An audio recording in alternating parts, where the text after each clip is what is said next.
एक लड़का अपने पिता से कहता है कि पिताजी, घर का और कारोबार का बंटवारा कर दीजिए, क्योंकि मैं ये कारोबार नहीं संभाल पा रहा हूँ। मेरी समझ में नहीं आ रहा ये कारोबार।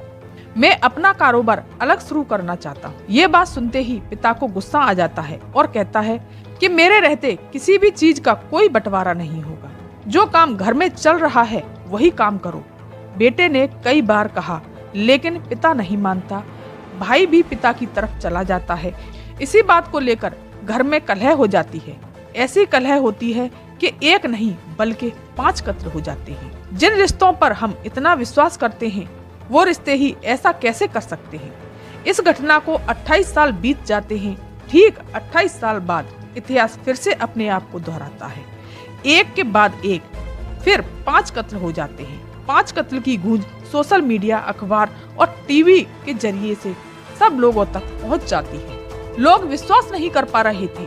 लोग ये जानना चाहते थे कि ये 5 कत्ल किसने किए और ये घटना है उत्तर प्रदेश का एक शहर है बनारस।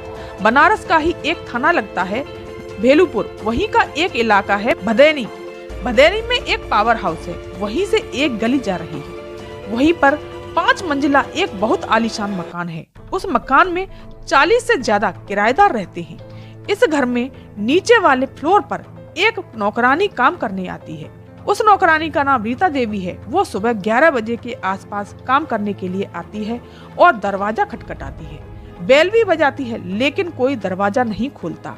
थोड़ी देर तक वो इंतजार करती है कि शायद कोई दरवाजा खोले। वो सोचने लगती है कि शायद कोई वॉशरूम में होगा या कोई अन्य कार्य कर रहा होगा, इसलिए वो थोड़ी देर इंतजार करती है।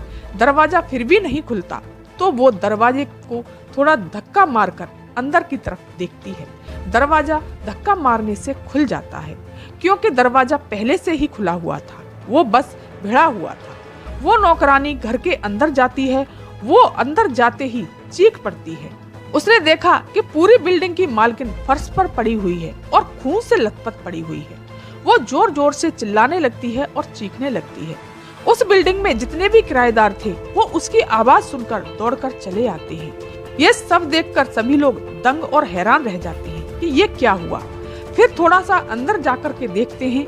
कमरे में अंदर पहुंचते हैं तो उनका बड़ा बेटा नमन, उसकी उम्र लगभग 24 साल के आसपास थी, उसकी लाश भी वहीं पड़ी हुई थी। और साथ ही बेटी जो 17 साल की उम्र की थी, उसका नाम गौरांगी था, उसकी लाश भी घर के एक कोने में पड़ी हुई थी। छोटा बेटा जिसकी उम्र 15 साल, नाम शुभेंद्र था, वो बाथरूम के पास पड़ा हुआ था। ऐसा लग रहा था ये सब देखकर कि उसने अपनी जान बचाने की कोशिश की होगी।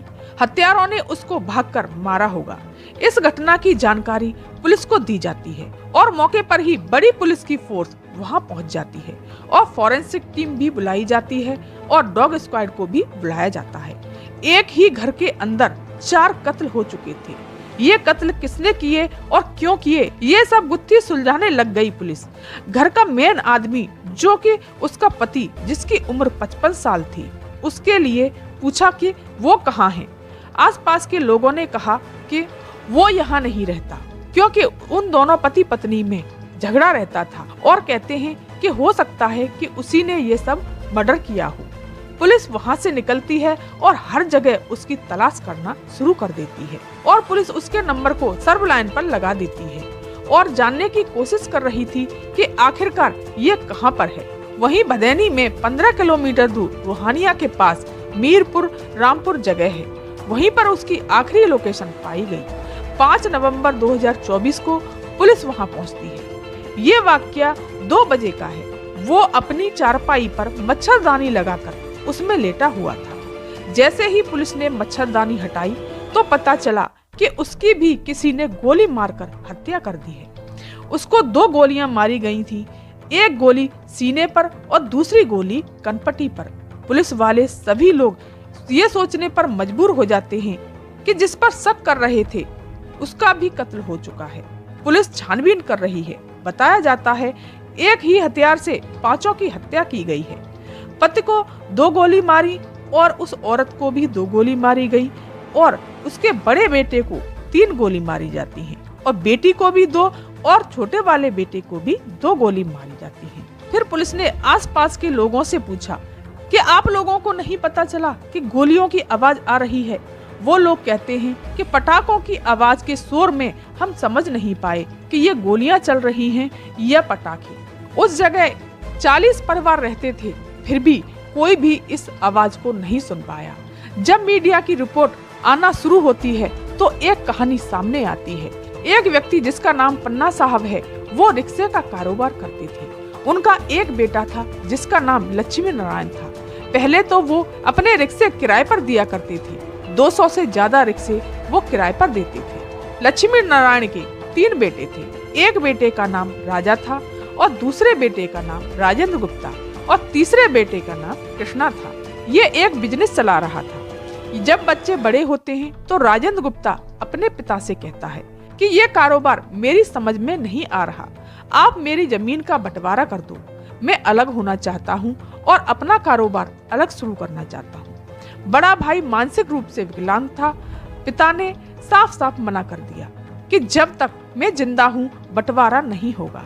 तुम्हें जो भी करना है वो अलग कर सकती हो। लक्ष्मी नारायण का एक बेटा कृष्णा साथ देता है और राजेंद्र अकेला पड़ जाता है। पिता के मना करने पर उसे बहुत गुस्सा आता है। बताया जाता है कि 28 साल पहले कृष्णा और उसकी पत्नी जब सोए हुए थे, उन लोगों का इसने कत्ल करवा दिया था।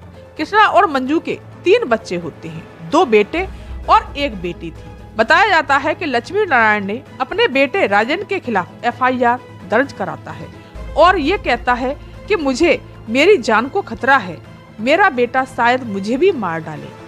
पुलिस ने उन्हें एक सुरक्षा गार्ड भी दिया। बताया जाता है कि कृष्णा और मंजू को 13 दिन भी नहीं हुए थे कि उसके पिता की और उसके सुरक्षा गार्ड को भी गोली मारकर हत्या कर दी जाती है। साथ ही इनके कारोबार पर एक आम आदमी शराब पी रहा था, उसकी भी हत्या कर दी जाती है। ये 5 लोगों का बारी बारी से कत्ल कर देता है। तभी इसकी मां ने राजेंद्र गुप्ता के खिलाफ FIR दर्ज कराती है और पुलिस उसे गिरफ्तार कर लेती है। 2003 में वो जेल से छूट जाता है। कहा जाता है कि उसने 1995 में शादी की थी। उसके 2 बेटियां भी थीं। इसके ये करतूतों की वजह से बीवी उसे छोड़कर मायके चली जाती है हमेशा के लिए। जब 2003 में राजेंद्र गुप्ता जेल से छूटकर आता है, उसके घर के सामने एक लड़की रहती थी। उसका नाम नीतू था। नीतू ब्राह्मण परिवार से थी और ये गुप्ता परिवार से। दोनों में प्यार हो जाता है और दोनों शादी कर लेते हैं। ये बात नीतू के घर वालों को पता चलती है तो नीतू के परिवार वाले इस इलाके को छोड़कर हमेशा के लिए चले जाते हैं। राजेंद्र गुप्ता के 3 बच्चे पैदा होते हैं, 1 लड़की और 2 लड़के। जो इसका भाई था उसके भी 3 बच्चे थे, 1 लड़की और 2 लड़के। उन बच्चों की देखभाल उसकी दादी करती है, मतलब कृष्णा की माँ करती है। जब बच्चे बड़े हुए तो दोनों लड़के बेंगलोर चले जाते हैं और लड़की की शादी कर दी जाती है दिल्ली में। राजेंद्र का व्यापार बढ़ता चला जाता है। वो जमीनें खरीदता है और बड़ी बड़ी बिल्डिंगें बनाता है और उसका एक शराब का कारोबार भी था। उसके पास किराए और शराब के कारोबार से 10 लाख रुपए महीने आते थे। गोपनीय सूत्रों के मुताबिक पता चला है कि जो बच्चे कृष्णा के थे बेंगलुरु में रह रहे थे, उन्होंने ही अपने माँ बाप का बदला लिया है। हालांकि अभी इसके बारे में पूरी जानकारी नहीं मिली है। जैसे ही पता चलेगा तो हम आगे इस कहानी को आपको जल्दी से जल्दी बताएंगे।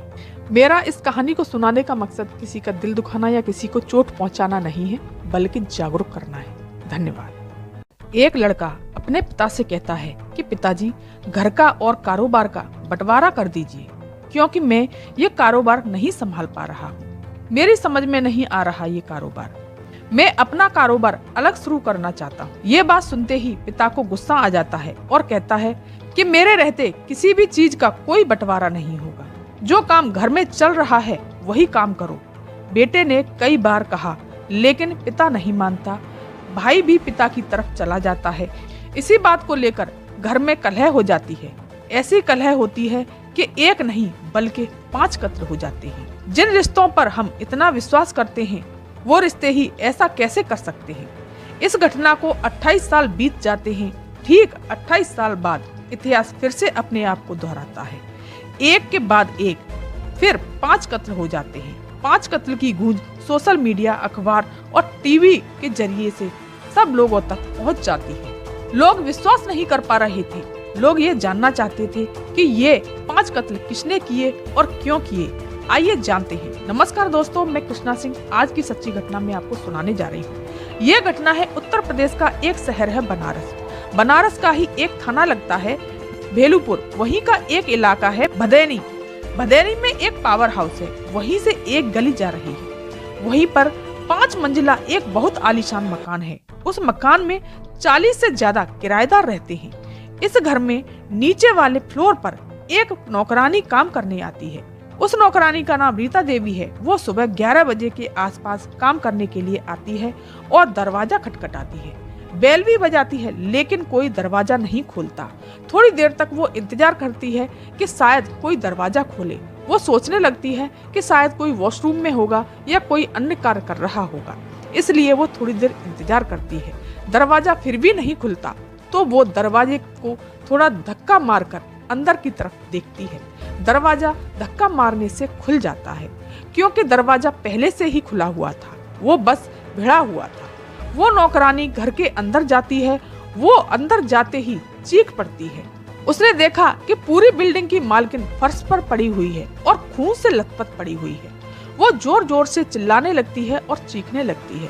उस बिल्डिंग में जितने भी किराएदार थे वो उसकी आवाज सुनकर दौड़कर चले आते हैं। ये सब देखकर सभी लोग दंग और हैरान रह जाते हैं कि ये क्या हुआ। फिर थोड़ा सा अंदर जाकर के देखते हैं। कमरे में अंदर पहुंचते हैं तो उनका बड़ा बेटा नमन, उसकी उम्र लगभग 24 साल के आसपास थी, उसकी लाश भी वहीं पड़ी हुई थी। और साथ ही बेटी जो 17 साल की उम्र की थी, उसका नाम गौरांगी था, उसकी लाश भी घर के एक कोने में पड़ी हुई थी। छोटा बेटा जिसकी उम्र 15 साल, नाम शुभेंद्र था, वो बाथरूम के पास पड़ा हुआ था। ऐसा लग रहा था ये सब देखकर कि उसने अपनी जान बचाने की कोशिश की होगी। हत्यारों ने उसको भागकर मारा होगा। इस घटना की जानकारी पुलिस को दी जाती है और मौके पर ही बड़ी पुलिस की फोर्स वहां पहुंच जाती है और फॉरेंसिक टीम भी बुलाई जाती है और डॉग स्क्वाड को भी बुलाया जाता है। एक ही घर के अंदर 4 कत्ल हो चुके थे। ये कत्ल किसने किए और क्यों किए, ये सब गुत्थी सुलझाने लग गई पुलिस। घर का मेन आदमी जो कि उसका पति जिसकी उम्र 55 साल थी, उसके लिए पूछा कि वो कहाँ है। आसपास के लोगों ने कहा कि वो यहाँ नहीं रहता क्योंकि उन दोनों पति पत्नी में झगड़ा रहता था और कहते हैं कि हो सकता है कि उसी ने ये सब मर्डर किया हो। पुलिस वहाँ से निकलती है और हर जगह उसकी तलाश करना शुरू कर देती है और पुलिस उसके नंबर को सर्व लाइन पर लगा देती है और जानने की कोशिश कर रही थी कि आखिरकार ये कहाँ पर है। वहीं भदैनी में 15 किलोमीटर दूर रोहानिया के पास मीरपुर रामपुर जगह है। वहीं पर उसकी आखिरी लोकेशन पाई गई। 5 नवंबर 2024 को पुलिस वहां पहुंचती है। ये वाकया 2 बजे का है। वो अपनी चारपाई पर मच्छरदानी लगाकर उसमें लेटा हुआ था। जैसे ही पुलिस ने मच्छरदानी हटाई तो पता चला कि उसकी भी किसी ने गोली मारकर हत्या कर दी है। उसको 2 गोलियां मारी गई थी, एक गोली सीने पर और दूसरी गोली कनपटी पर। पुलिस वाले सभी लोग ये सोचने पर मजबूर हो जाते हैं कि जिस पर शक कर रहे थे उसका भी कत्ल हो चुका है। पुलिस छानबीन कर रही है। बताया जाता है एक ही हथियार से 5 की हत्या की गई है।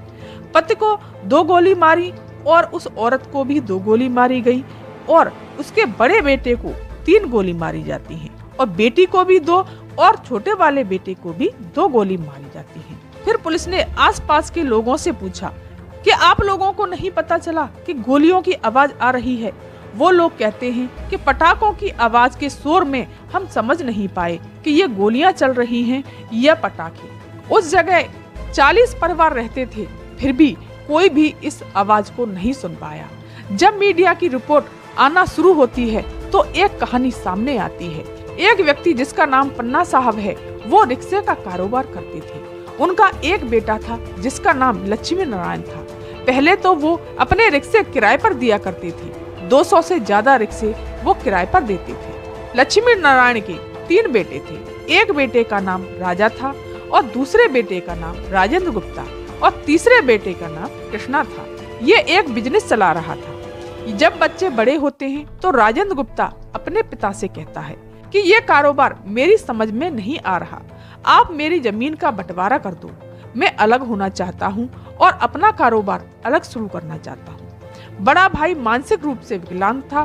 पिता ने साफ साफ मना कर दिया कि जब तक मैं जिंदा हूँ बंटवारा नहीं होगा, तुम्हें जो भी करना है वो अलग कर सकती हो।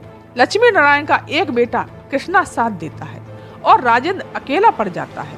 पिता के मना करने पर उसे बहुत गुस्सा आता है।